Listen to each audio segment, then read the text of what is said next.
আসসালামু আলাইকুম, আশা করি সবাই ভালো আছেন। আরমিশ খানের আমি আজকে পড়াইছি ধুতি পাঞ্জাবি। পাঞ্জাবি তো নাই, পাঞ্জাবির বদলে ধুতি পড়াইছি এখন পাঞ্জাবি পরাবো নেক্সট টাইমে। আপনারা অনেক সুন্দর করে আমি ওকে পিক তুলেছি, আপনারা কমেন্টে জানান, তারপরে দেখাবো আরমিশের পিকগুলা কত সুন্দর করে হয়েছে। তারপরে আরমিশ তো কথাই শোনে না, ছুটে ছুটে চলে আসতেছিল। অনেক কষ্ট করে করে আমি ওর ভিডিও ছবি তুলছি। অনেক সময় আমাদের উঠে আসতেছিল, সেইগুলা বাদ দিয়ে দিছি। ভালো করে ইটি হয় না, তারপরও আমি ওর বলতেছি যে তুমি নড়চড় করো না, নড়ো না, আমি তোমার গান শোনাবো না। তারপরে যা বলা তাই কাজ, ওকে বসাই দিছি। তারপর বলতেছি আরমিশ আসো একটা গান গাই, বলো তো কী গান গাওয়া যায়। তারপরে তাকাই, তারপর আমি কি ভাবি বলতেছি যে লুঙ্গি ডান্স। তারপর বলতেছি যে মোচক থোড়া রঙে ঘুমাকে আন্দা উচিত চশমা লাগাকে।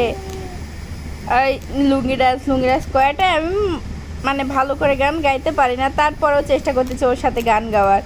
তারপরেও তো শুনতেছে না, আমি যতই বলতেছি লুঙ্গি ডান্স আরও ততই হচ্ছে সব কিছু খুলে ফেলতেছে। তারপরে আবারও পরাই দিয়ে আবারও ওর খাটের পর বসাই দিছি, আবারও খুলে ফেলতেছে। তারপরে আমি আর কি করব, কিছুই করি নাই। মনে নাকি একটু হালকা ব্যথা পাইছে, ব্যথা পাওয়ার কারণে আমি ওই জিনিসটা কেড়ে নিছি, আবার খুলে ফেলতেছিল। এত ছুটাছুটি করলে এই জিনিসগুলা কি খুব পরে থাকতে পারে। তারপরেও কোনো কিছু না করে টরে তারপরে আরমিশির বলতেছে আরমিশ চলো একটা গান গাই, চলো চলো চলো। তারপরে আমি বলতেছি যদি তোর ডাক শুনে কেউ না আসে তবে একলা চলো রে, একলা